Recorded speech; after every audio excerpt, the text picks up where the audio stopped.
Hi everyone, it's Lucy from My Crazy Craft Life, and today I'm here with a design team post for Fairy Stamper. Today I'm going to be making this card, and I am going to be using 3 things from Fairy Stamper: Kissing Fairy, Fairy Whispers Sentiments, and Fairy Spiral Stencil.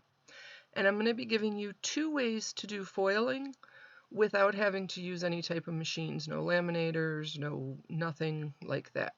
When the first way, we're going to be using score tape, and I am going to put tape all the way around on every side of this card base. Now the card is an A2 size card, so it's 4 1/4 by 5 1/2 inches, and I'm basically making a frame around the edge of this, and then I'm going to take the card panel, the front panel, which I cut down to 4 inches by 5 1/4 inches, and that is going to be the panel that I use on the top.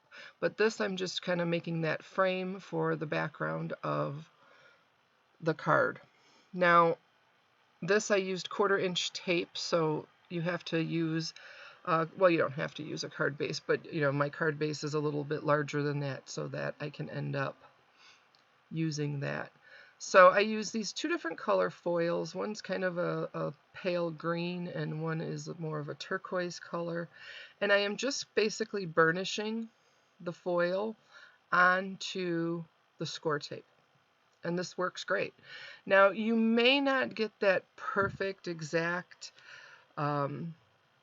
super smooth look by doing it this way, but I actually love this look and how it looks. And you can just kind of go over with your fingers anywhere that still feels sticky with the tape.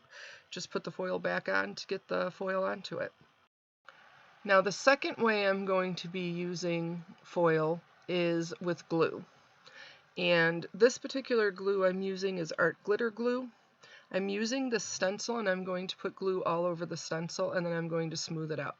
Now, I will tell you that I moved my stencil some as I was doing this, and I actually poured out a lot more glue than I was expecting to.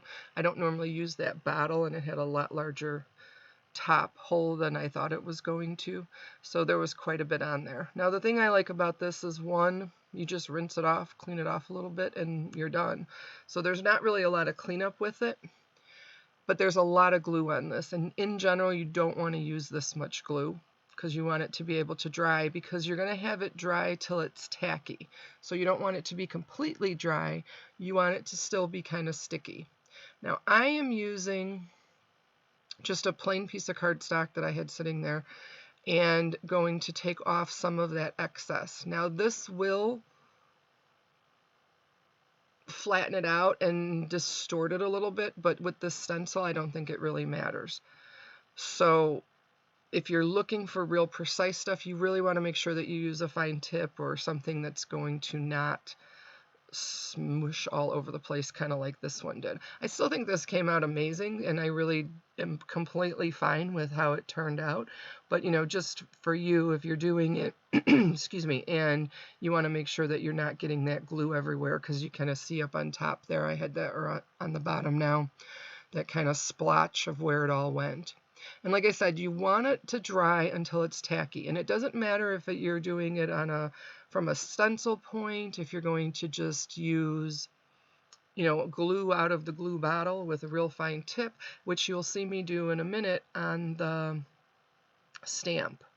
So I'm going to get a piece of paper I'm going to cut down, because I was originally thinking I was going to use white, but then I decided I wanted to use a black strip for the sentiment. And I will end up using some embossing powder on the sentiment just to give that some more definition. But I'm going to stamp the fairy a few times. I'm going to use my Misty just to make sure that I can stamp it a couple times and get a nice clean image. This is the first time I'm using this stamp, so I'll probably have to stamp it a couple times. I am using Memento Tuxedo black ink to do my stamping, and like I said, I will stamp that just a couple times to make sure I get a nice stamp, and then I'm going to use my scan and cut to cut this out. So I'm just going to jump over there and get that cut out, and when I get back, you'll see I have my fine tip glue bottle with the fine tip on there.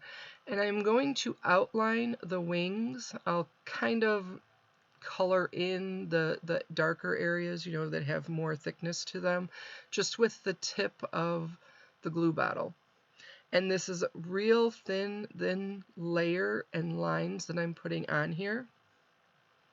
And then I decide just to do the hat after I kind of complete the wings with the glue as well. And then I'm going to put the foil on top of that once it dries up a little bit and gets a little tacky. So like I said, super simple. I think it's a great accent. It's so shiny, and there's so many gorgeous colors of foil out there. And if you have some sitting around and you just don't like to use it because you don't want to have to pull everything out in order to use it, I understand, and I get that, because that's how I am. I hate pulling out all these extra things. I want to just use what I have sitting out there. So I do love doing this way because it's so simple, and it really just gives that extra pop, and just I think it's a really cool look that's really easy. So there I'm going to finish up, like I said, that hat. I do blot it sometimes, like there, and you saw me blot it a little earlier, just because if it's too thick, I just want it to dry a little faster. And like I said, you don't need a ton of glue on there to get that foil to stick to it. And that's it. So that is going to pretty much be all the pieces of my card. I am going to pop up the fairy as well as the sentiment, and like I said, I will stamp that sentiment and heat emboss it in just a minute here, and then I'm going to pop that up as well. So while I'm finishing up some of this, I want to let you know to make sure you check out the Fairy Stamper Facebook page as well as Fairy Stamper Hugs, and also you can check out the Fairy Stamper YouTube channel, where this will be posted along with lots of other videos from amazing design team members that will create some really awesome projects.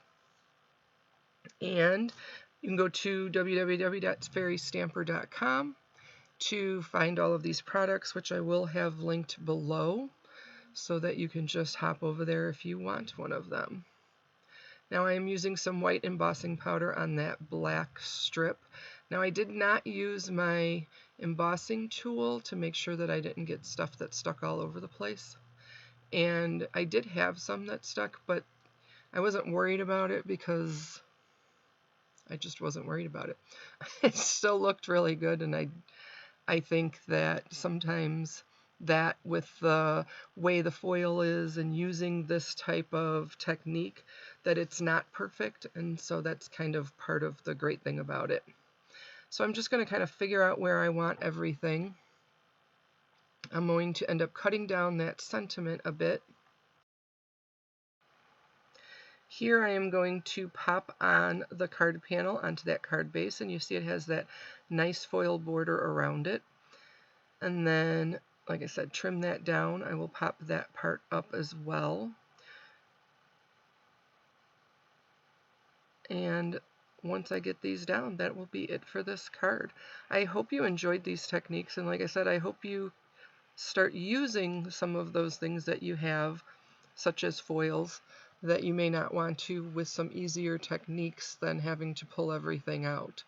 I know a lot of people don't have a ton of space. Not everyone has big, huge craft rooms that they can have all of their equipment all over the place. So I know for me, I usually have my laminator tucked away, and I'd have to climb through stuff to get it, and I really don't want to. So that is it. I hope you enjoyed this video. Everyone take care, stay healthy, and see you next time.